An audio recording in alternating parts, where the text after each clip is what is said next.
Hello everyone, it is I, the Witch of Paint.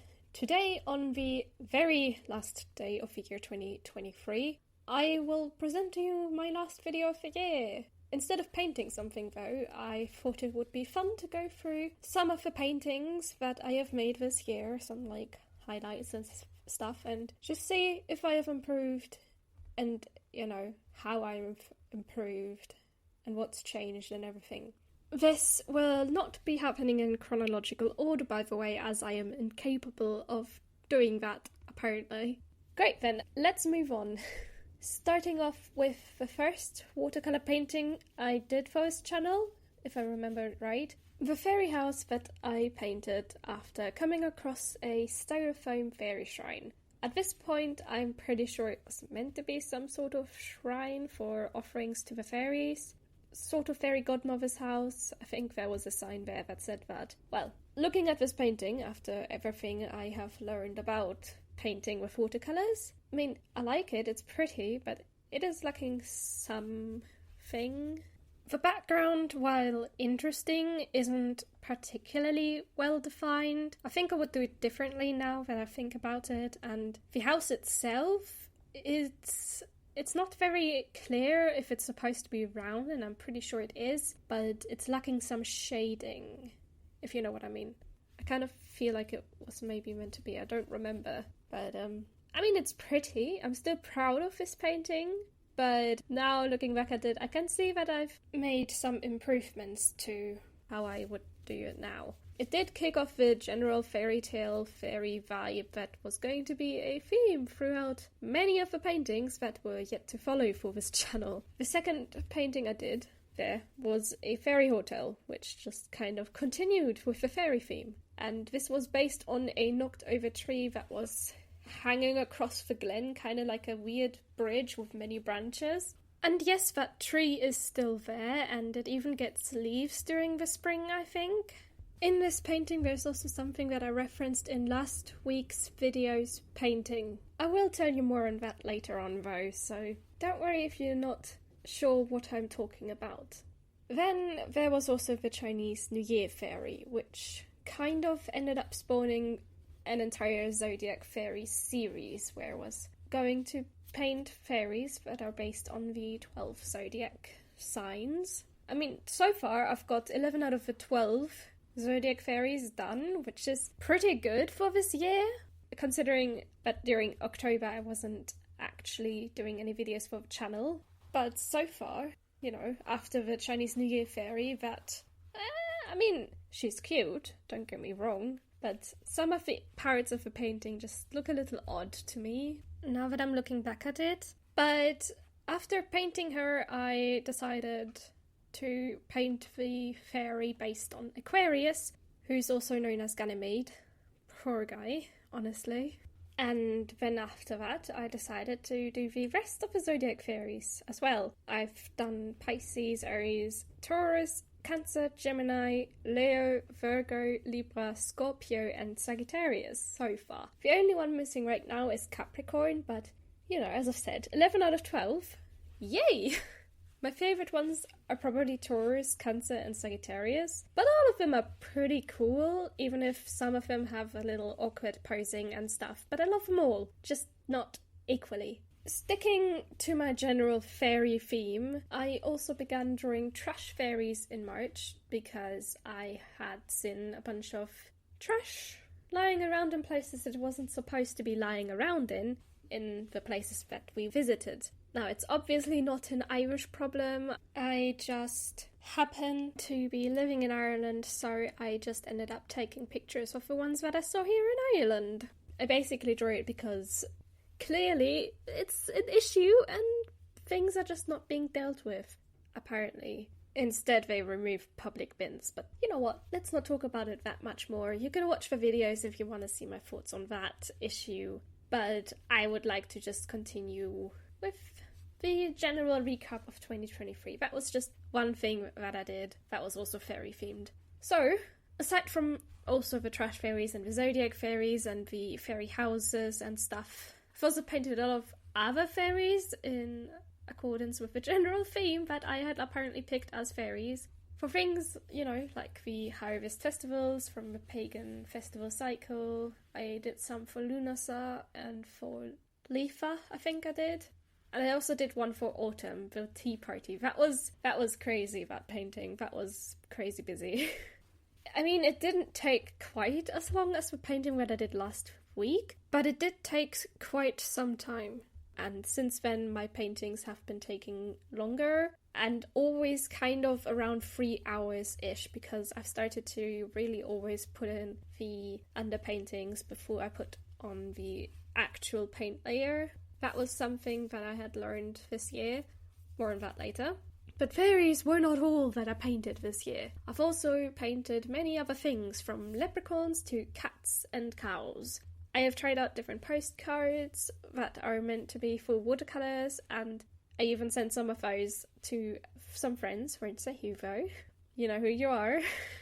I've also painted a great deal in my streams, of course, on Twitch, from birds to mermaids to random prompt paintings. 2 really big paintings came out of these Twitch streams, including one that I did all in yellow, where I still do not know what Youngme had as a reference for the painting that I used as a reference for this. I'll show you the original if I remember, and you can tell me if you can think of a particular artwork that would have or could have perhaps posed as a reference, or if it was perhaps multiple different ones. I still think something vaguely Van Gogh related was involved in the creation of the original painting, but I'm not sure exactly. Help me out, please. I want to solve this mystery eventually. It's just been a bit too long for me to remember what the painting was about. Other than it's yellow, which I can see that myself. The other big painting involved a great many different prompts. A challenge of mine to create a scene based on these prompts with a painting that was, in a free sheet of paper. That was quite a challenge, but that was the point anyway, wasn't it? Now that I think about it, I haven't done that many prompt challenges since then, I think. There was like 1 or 2 small ones, but yeah, I really need to bring my prompt jar out again, because it's still rather full and not looking any emptier by any day. Another wild one was Birdtember. Drawing bird after bird and dealing with blue tits and great tits and... Okay, I don't want to get told off by YouTube, let's stop it here. For the record, I am talking about birds here, so get your minds out of the gutter. A highlight of that month was perhaps the little blue bird that we ended up calling Goku. What, did you really think I was going to say the word again? No, I will not stoop to that level a third time. Now, Goku the little bird really grew on some of you guys, because he was named after that anime character, or maybe because he's a little cute bird who's taking a bath and has spiky feathers on his head as a result that kind of remind you of a certain anime character that he may or may not be named after. Or maybe this was both, because both have probably valid reasons to like the bird. He's just a cute one. That's not the only thing to come out of my streams either. After going through a little course on watercolor portraits and, well, getting mixed results, I did start a sketchbook with the people on Twitch that would be dedicated entirely to me practicing portrait painting. But since I had taken that course, I have massively improved, even if admittedly, I am too shy to not use line art to guide my painting. Regardless of that, all the portraits are looking pretty good so far in the sketchbook at the very least. The first one that I did after the course was it was okay. I do have a video of me trying to paint it, but yeah. Maybe throughout the next year I will get more confident with them and, stop using line art and try to get something really realistic. But, that could be a goal for the next year, maybe. We'll see. Aside from helping me to better understanding human faces, the portrait course also had introduced me to the concept of using colours as underpaintings that are not in the actual perceived colour of the thing you are drawing. I have since then tried a great deal of ways of doing these underpaintings, and I have to say, I do like it, and I have made quite a bit of improvement in my painting style as a result of it. Sure, my style itself may not have changed too much, but the underpaintings let me add more depth to my drawings in some ways, and they really helped me figure out the lighting of the places and objects and things. Most of the time anyway. Sometimes my brain still makes errors, but that's okay, errors are there to be made and learned from. So, all in all, I would say the year 2023 was a rather successful year for me. I can't wait to see what 2024 has in store for me, my art, and my YouTube channel, which has recently gotten to over 100 subscribers. Woohoo! We're a village now!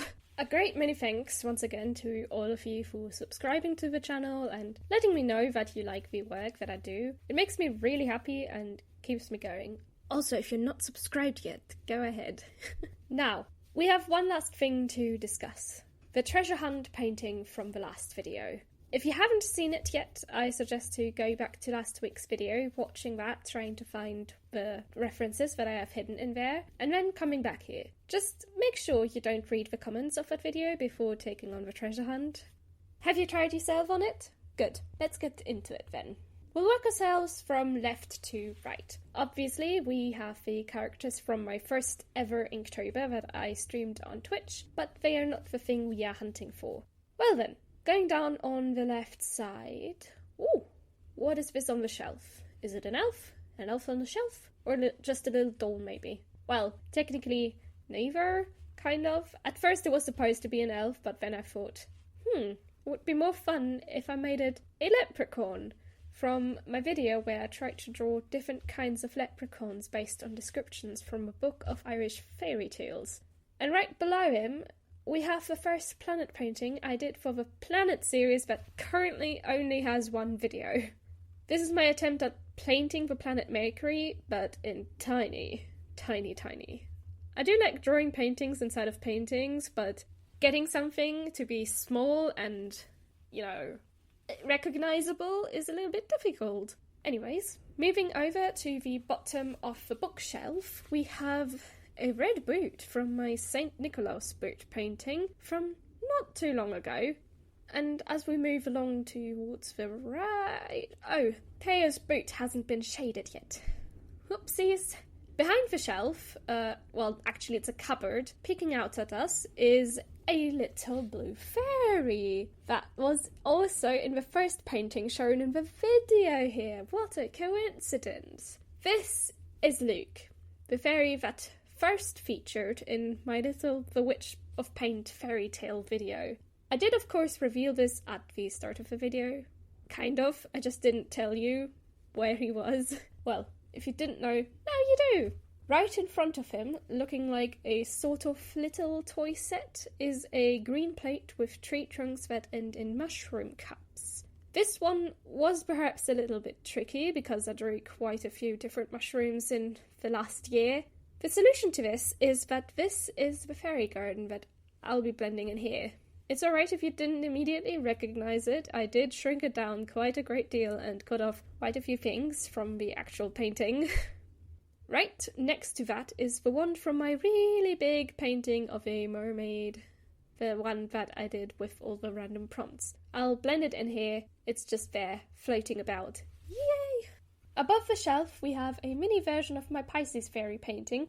Although I forgot to add the wings, which are pink. That is entirely my fault, and that was 100% one of my happy little accidents. When drawing so many details, you can quickly forget to add something. I'm sorry. Below this painting, sitting on top of a shelf in his sleigh, is Loki the cat, dressed as Saint Nicholas. Another reference to a previous painting I did for the winter season this year. But wait, there is more.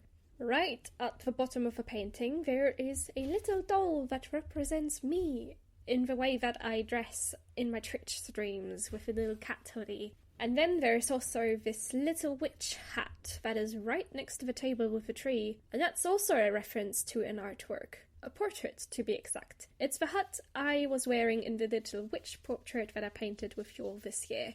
Then, right in front of that table, you can see a blanket that has been sort of just piled up there. It has a cat face in the middle. Can you guess what blanket this is? It's a blanket that I knitted for myself this year, and it took me months of work, and I was often frustrated with it, or suddenly started running out of wool, but it was a very fun project where I could try out many different knitting techniques and patterns, and it has appeared in the background of my webcam when I stream because it's done now, so I felt it was only right for me to feature it in this drawing.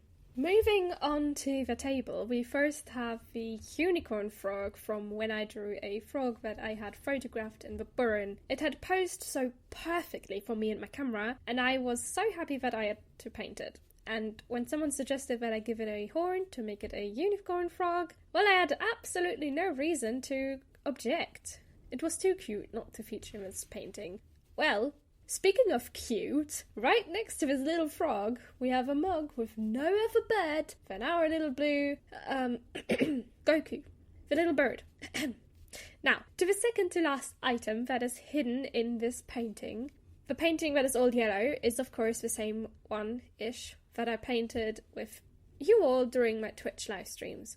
Only that real painting doesn't have line art on it, but And now, the last item. A harp. I say a harp because it isn't really the harp that my sister plays. It's just a stand-in for that harp. But I do feel like I just had to add a harp in there. Altogether, this makes 15 hidden objects. I literally only counted right as I was writing this sentence. Well, you tell me how many you have caught in the comments down below. I really have to go now though. We have a New Year's Eve to celebrate after all. I hope this year was for you as productive and enjoyable as it has been for me, and I wish you a very happy and great year 2024. May we continue to paint, laugh, and be forever creative on whatever it is we do. If you would like to subscribe and like the video, feel free to do so. Check out my socials if you'd also like to do that. For the time being, Happy New Year everyone! I am the Witch of Paint, and I shall see you all in 2024. Guten Rutsch! Huh? You're still here? Well then, let's just get into the outtakes, shall we? I know you're here for that. One last time for the year. Let's go. This, by the way, will not be happening in chronological. I can't say that word, apparently. And that ended up spawning a series because I thought that it was very fun to be drawing fairies based on different zodiac signs, and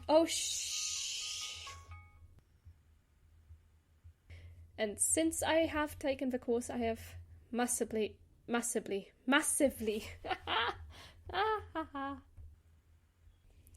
Moving on to the table, we first have the unicorn frog.